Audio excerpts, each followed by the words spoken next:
ఓం నమో భగవతే వాసుదేవాయ. ఆత్మబంధువులందరికీ నమస్కారం. 430వ నామం అర్థ. అంటే అందరి చేత కోరబడే స్వామి గనక అర్థ అన్నారు. ఆయన ఎటువంటి స్వరూపము అంటే సుఖస్వరూపుడు. ఎప్పుడూ ఆనందమే ఆయన స్వరూపమే, ఆనంద స్వరూపం అంటారు.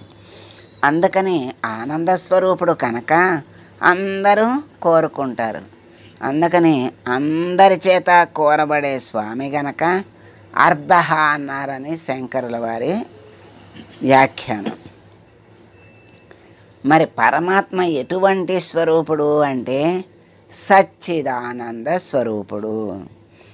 భగవంతుడు ఎప్పుడు కూడా సత్యస్వరూపుడు. అంటే 3 కాలములయందు మార్పు లేనటువంటి వాడు. ఈ కాలము ఆ కాలము అని, ఇప్పుడని అప్పుడని, ఈ యుగమని ఆ యుగమని ఏది మార్పు, ఎప్పుడు కూడా మార్పు లేని స్వామి గనక సచ్చిదానందాల్లో సత్యము అంటే ఎప్పుడు ఒకటిగానే ఉంటాడు, మార్పు లేనటువంటి స్వామి. చిత్తు అంటే ప్రకాశము, వెలుగు. వెలుగు అంటేనే జ్ఞానము, వెలుగు అంటేనే పరమాత్మ, పరమాత్మ అంటేనే వెలుగు. అటువంటి ప్రకాశం ఉంటేనే మనము జగత్తులో ఉన్న వాటన్నిటినీ కూడా కళ్ళున్నా చూడాలి అంటే ఆ చూచే శక్తి ఉండాలి.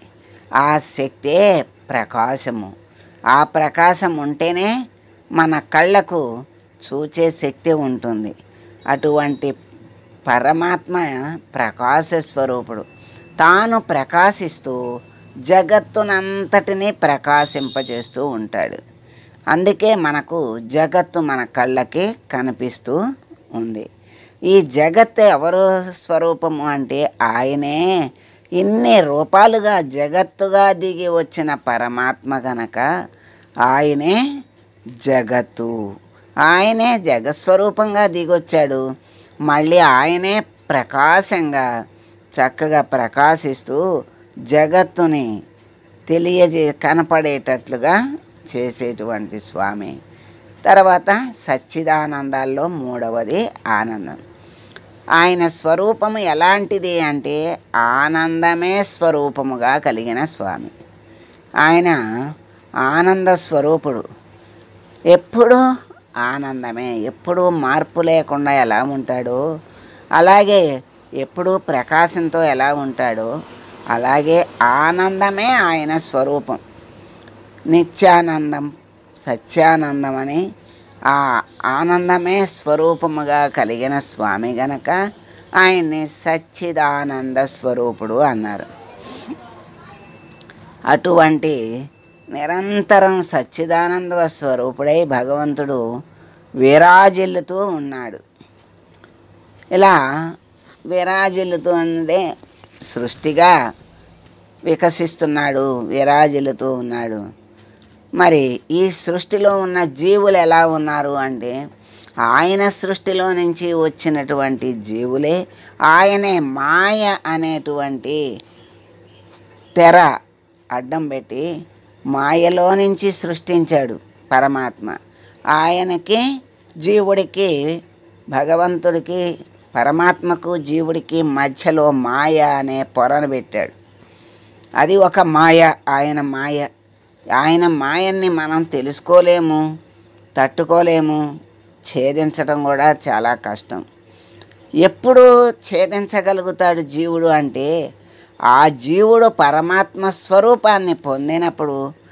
మరి ఎప్పుడు పొందుతాడు పరమాత్మ స్వరూపం అంటే పరమాత్మ జ్ఞానము కలిగిన తర్వాత, పరిపూర్ణమైన పరమాత్మ జ్ఞానాన్ని పొంది, ఆ జ్ఞానము పొందిన తర్వాత ఆ జ్ఞాన మార్గంలో నడిచిన వాడు పరమాత్మ స్వరూపుడే అవుతాడు. అప్పుడు ఆయన భగవంతుణ్ణి పొందగలుగుతాడు. ఆయనే పరమాత్మ స్వరూపుడు అవుతాడు. పరమాత్మలో కలిసిపోతాడు.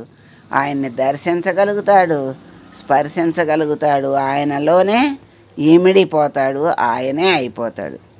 అటువంటి పరమాత్మ నుండి బయటికి వచ్చినటువంటి జీవుడు మళ్ళీ పరమాత్మ స్వరూపం అవ్వాలి అంటే ఎంతో విచారణ జ్ఞానం కలిగి ఉండాలి.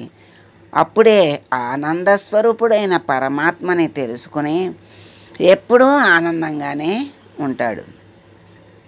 ఆ జ్ఞానము కలిగిన వాడు ఆనంద స్వరూపుడుగానే ఉంటాడు. మరి అందుకే ఆయన జ్ఞాన మార్గంలో నడుపుతాడు.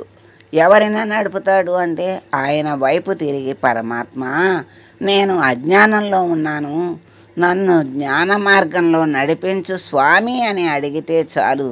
ఆయన దయామయుడు కనుక ఆయనే నడుపుతాడు. అటువంటి సచ్చిదానంద స్వరూపుని మనం అందుబాటులోనే ఉన్నాడు. ఎక్కడున్నాడు ఆయన? ఎక్కడో ఉన్నాడు, మనకెక్కడ అందుతాడు అని అనుకుంటాం.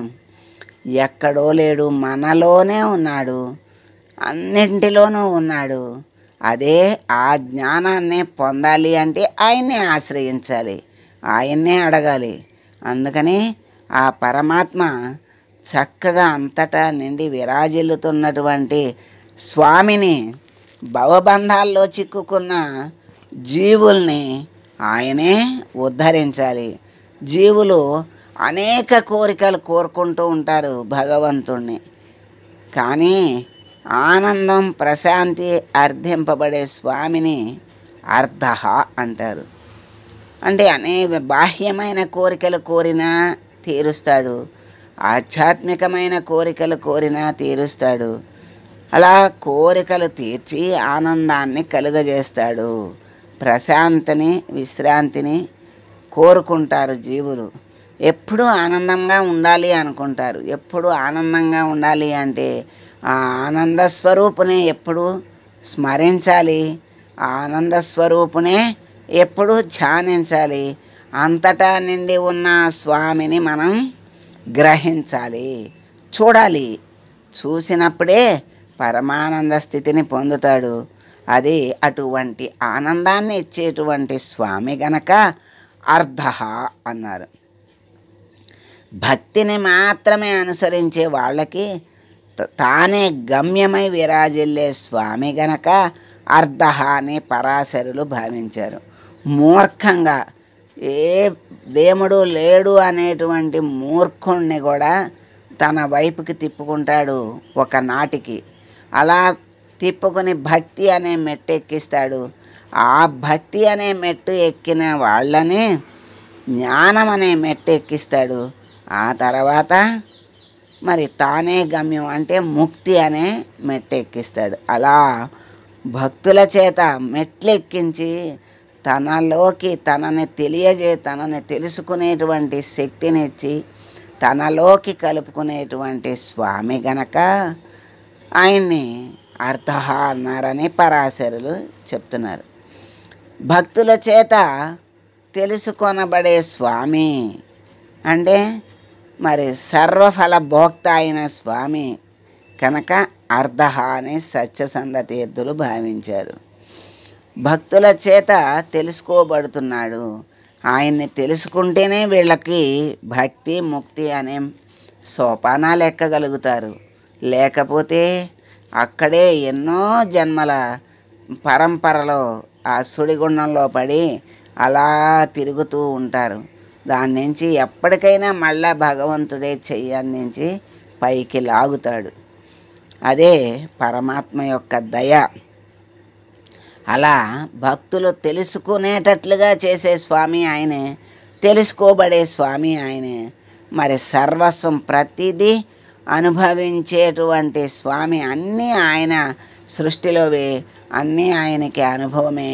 ఏది అంటుకోడు, అన్నీ అనుభవం ఆయనకే. అన్నీ అనుభవింపజేస్తాడు, అనుభవిస్తాడు, కానీ దేన్ని అంటుకోని స్వామి.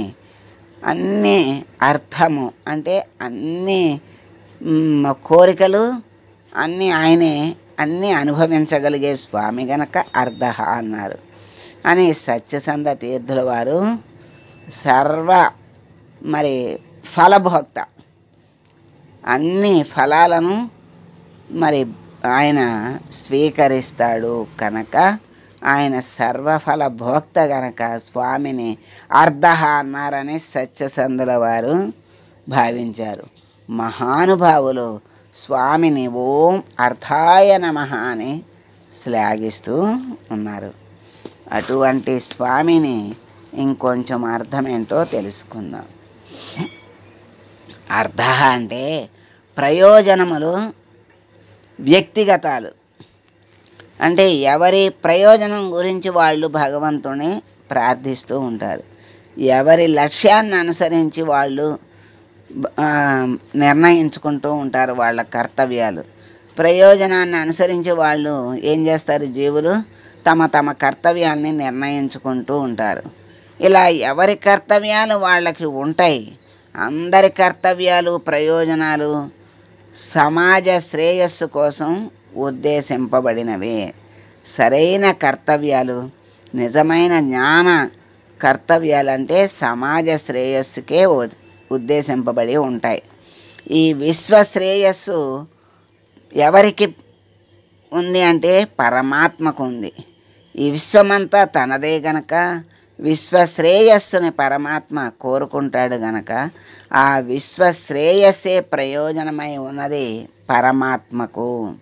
భగవంతునికి కర్తవ్యం లేకపోయినా ప్రయోజనం మాత్రం జనుల సుఖజీవనం అనేటువంటి పేరుతో సిద్ధింపజేస్తూ ఉంటాడు. భగవంతునికి ఆయనేమీ చెయ్యడు, చేయిస్తూ ఉంటాడు, అనుభవింపజేస్తూ ఉంటాడు.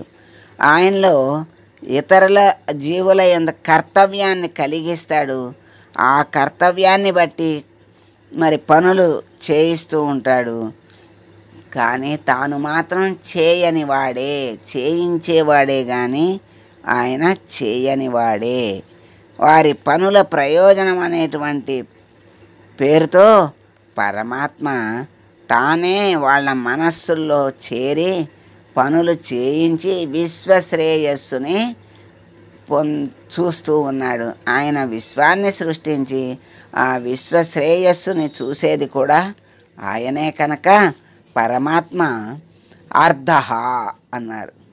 అటువంటి అర్ధః అయిన స్వామిని మనం వేడుకుంటూ, స్వామి సృష్టించింది నీవే, ఈ సృష్టిలోని అణువులో అణువైన ఈ జీవులకు చక్కని కర్తవ్యాలను అందించి ఆ కర్తవ్యాలను లక్ష్యాలుగా పెట్టుకుని ఆ లక్ష్యాలను అందుకునే శక్తి సామర్థ్యాలను ఇచ్చి ఆ మార్గంలో జ్ఞాన మార్గంలో నడిపించి నీ అనుగ్రహానికి పాత్రులను చేసి నీ దరికి చేర్చుకో స్వామి అని వేడుకుంటూ మంగళం పాడదాం.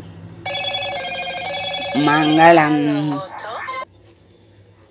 మంగళం కౌసలేంద్రాయ మహనీయ గుణాత్మనే సర్వలోకశరణ్యాయ సాధురూపాయ మంగళం. ఓం